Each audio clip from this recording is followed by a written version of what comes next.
ఈరోజు చాలా మందికి అసలు దేవుని చిత్తంలో ఉన్నారా అనేది కూడా తెలియదు. ఈ ప్రశ్న ఎన్నోసార్లు చెప్పాల్సి వస్తుందండి. దేవుని చిత్తంలో ఉన్నానా? దేవుని చిత్తం ఏంటి? దేవుని చిత్తం ఎలాగా? What is God's will? దేవుని చిత్తం అంటే ఎలాగా? దేవుని చిత్తంలోకి ఎలాగ వెళ్తాను? దేవుని చిత్తంలో అంటే ఏం జరుగుతుంది? How will I know the will of God? How will I know? ఎలా తెలుస్తుంది దేవుని చిత్తం ఎలాగండి? దేవుని చిత్తాన్ని గురించి చాలాసార్లు చాలా రీతిలుగా అనేక మంది వివరించారు, నేను కూడా వివరించాను. ఈరోజు మరొకసారి దేవుని చిత్తం గురించి అడిగితే maybe I will tell in simple 2 points or 3 points. దేవుని చిత్తంలో ఉన్న వాడికి ఉన్న పరిస్థితుల్లో సమాధానం ఉంటుందండి. There will be the peace of God being in the will of God. The peace of God, ఇది దేవుని చిత్తం అని తెలుస్తుంది, గ్రహించుకోగలుగుతాడు. దేవుని చిత్తం తెలవాలంటే మొదటిగా దేవుని వాక్యం తెలగాలండి. దేవుని వాక్యం తెలవని వ్యక్తికి దేవుని చిత్తం తెలుస్తే ఇంపాసిబుల్. It is impossible. ఈరోజు చాలా మంది లాటరీ సిస్టమ్కి దేవుని చిత్తాన్ని తెలుసుకుందాం అనుకుంటారు. ఎవరి దగ్గర ప్రార్థన చేయించుకుంటే దేవుని చిత్తం తెలిసిపోతారు అనుకుంటారు. అలా కాదు. It is you knowing the word of God will know the will of God.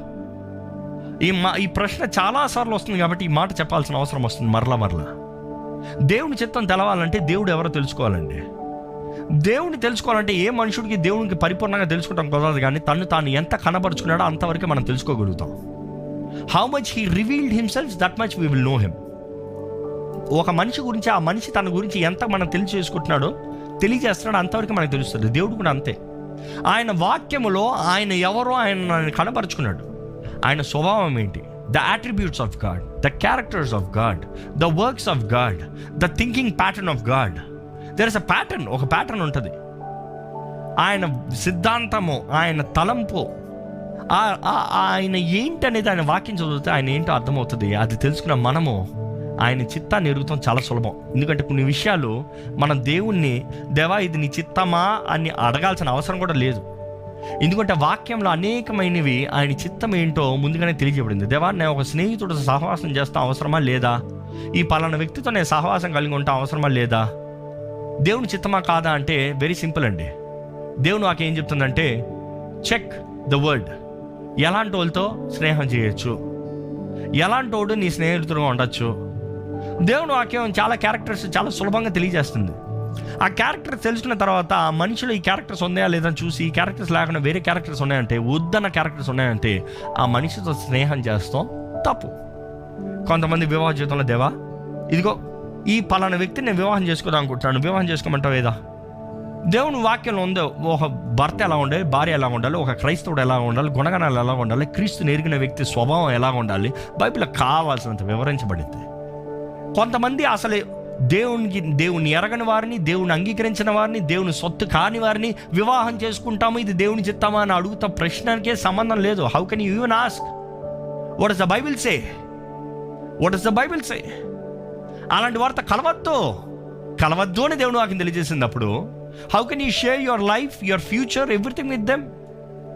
You asking God's will అని అడుగుతామే తప్పది. కానీ దేవుని చిత్తములో జీవిస్తున్న వ్యక్తి, దేవుని వాక్యానుసారంగా జీవిస్తున్న వ్యక్తి, దేవునితో ఉన్న వ్యక్తి, దేవుని ద్వారా జీవిస్తున్నబడే వ్యక్తి, విశ్వాసిని నేను వివాహం చేసుకోవచ్చా, ఈ విశ్వాసిని వివాహం చేసుకోవాలా అని అడిగే దాంట్లో, then maybe you can seek his perfect will.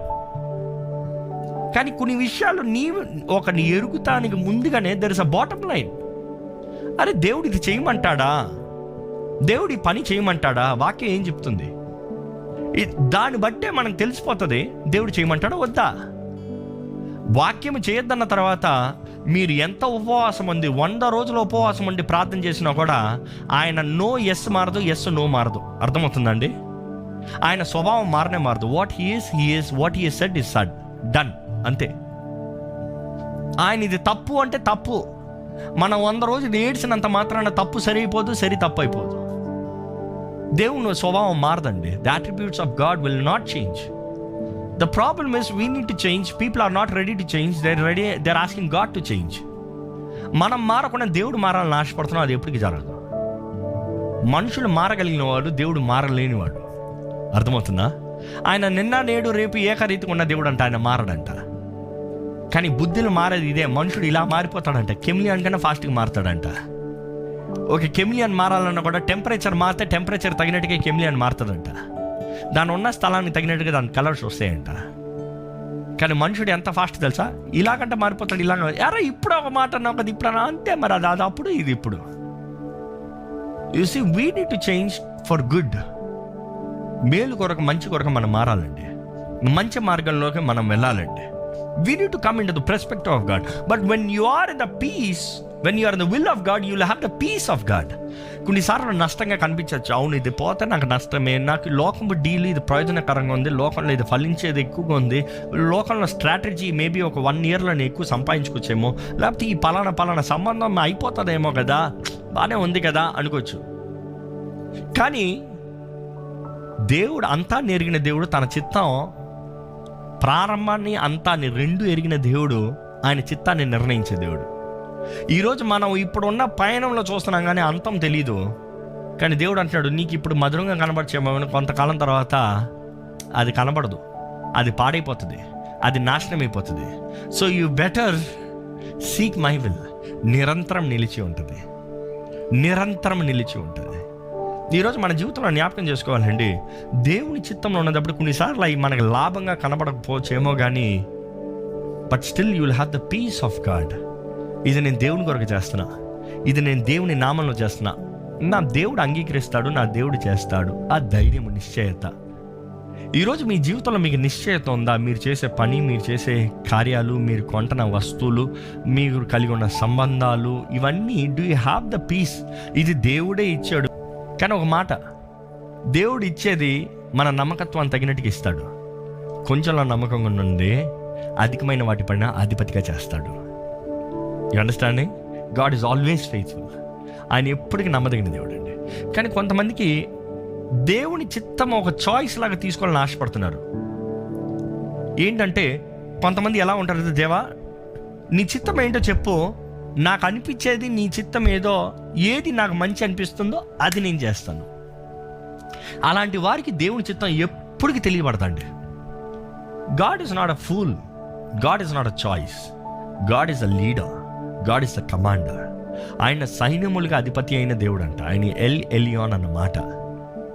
He's the sovereign one. ఉన్నతమైన దేవుడు, ఉన్నతమైన దేవుడు, ద మోస్ట్ హై గాడ్. ఆయనకు మించిన ఇంకెవరు లేరు. ఆయన మించిన చిత్తం లేదు, ఆయన మించిన మాట లేదు, ఆయన మించిన శాసనం లేదు, ఆయన మించిన అధికారం లేదు. ఆయన అంటున్నాడు, నేను చెప్పింది మాత్రమే జరుగుతుంది. నువ్వు ఎంతన తలంచు, ఎంతన పని చేయి, ఎంతన జరిగించు, చివరికి నా చిత్తం మాత్రమే జరుగుతుంది. That is how he is.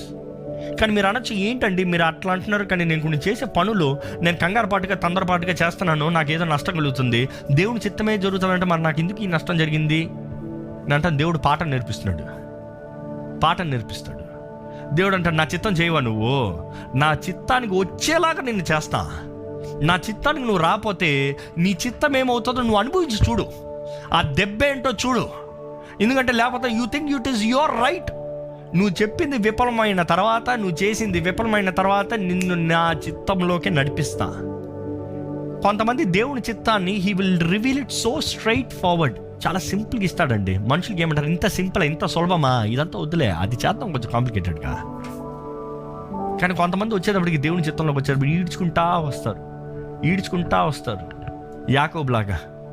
యాకోబు తెలుసా, దేవునితో పొలిగినాడాడు, జయించాడు, పడ్డింది కానీ దెబ్బ ఏంటి, ఎముక డిస్క్లోకేట్ అయిందంట. అప్పుడు నుండి తన జీవితకాలము ఈడ్చుకునే నడిచాడంట. తెలుసా, చరిత్ర చెప్తుంది. He use to just walk ఇలాగా ఈడ్చుకుంటా. ఇప్పుడు అంటే మనుషులు ఈడ్చుకుంటా నడుస్తాం కూడా స్టైల్ అనుకుంటున్నారులే. చాలామంది బ్రతుకులు ఈడ్చుకుంటా వెళ్తున్నాయి. నో. దేవుని పరిపూర్ణ చిత్తంలో ఉంటే ఆయన కార్యాలు జరుగుతాయండి. కానీ అదే సమయంలో దేవుని చిత్తము నెరవేరాలంటే, ఒక జీవిత విషయంలో, ఒక జీవితంలో దేవుని చిత్తం నెరవేరాలంటే అది విశ్వాసం ఉంటే మాత్రమే నెరవేరుతుందండి. విశ్వాసం లేకపోతే నెరవేరదు. Remember this. Only if there is faith, the will of God will happen. Only if there is faith. విశ్వాసం లేకపోతే దేవుని చిత్తం జరగదు. సింపుల్. ఆ విశ్వాసం ఉన్న వ్యక్తే దేవుని చిత్తంలోకి అంగీకారంలోకి వస్తాడు. Saying I believe, I surrender, I come. నేను అంగీకరిస్తున్నాను. ఈరోజు దేవుని చిత్తంలోకి మీరు సమర్పించుకుంటున్నారా? కొన్నిసార్లు విశ్వాసం అన్నదప్పుడు, విశ్వాసం ఎప్పుడు కావాలి చెప్పండి? అన్నీ బాగున్నప్పుడు విశ్వాసం కావాలా? అన్నీ అనుకున్నట్టుగా జరిగినప్పుడు విశ్వాసం కావాలా? అనుకున్నట్టుగా వెళ్ళిపోతా ఉంటే విశ్వాసం కావాలా? No no no, not really. అనుకుంది వెళ్ళనప్పుడు, అనుకున్నట్టుగా జరగనప్పుడు, అనుకున్నవి సాధించలేనప్పుడు దేవుడు ఇంకా పని చేస్తున్నాడని నమ్ముతామే విశ్వాసం. It is you able to believe that God is still working irrespective of how things work.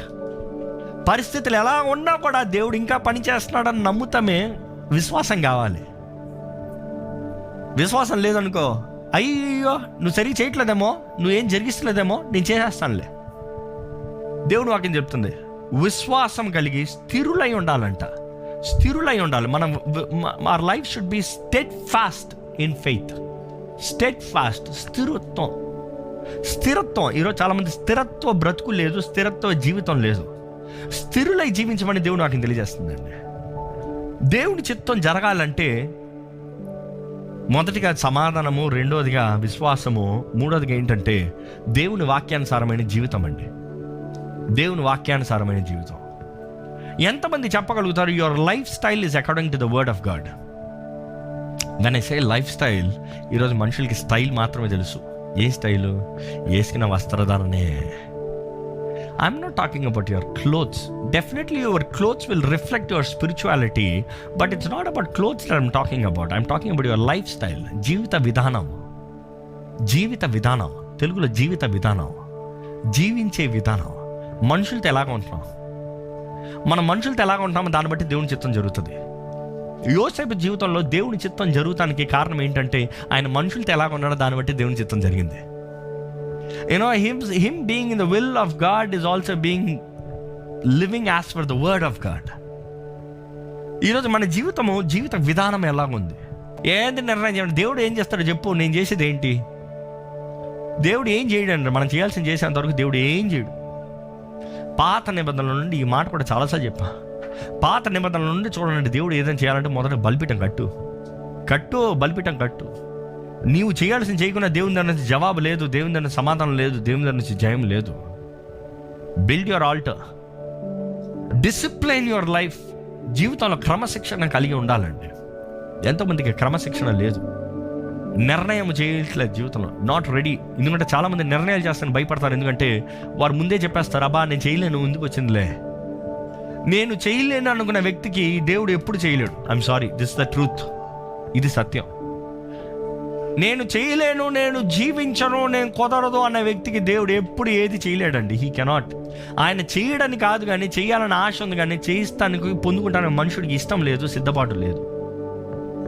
మన మనస్సును మారాలండి.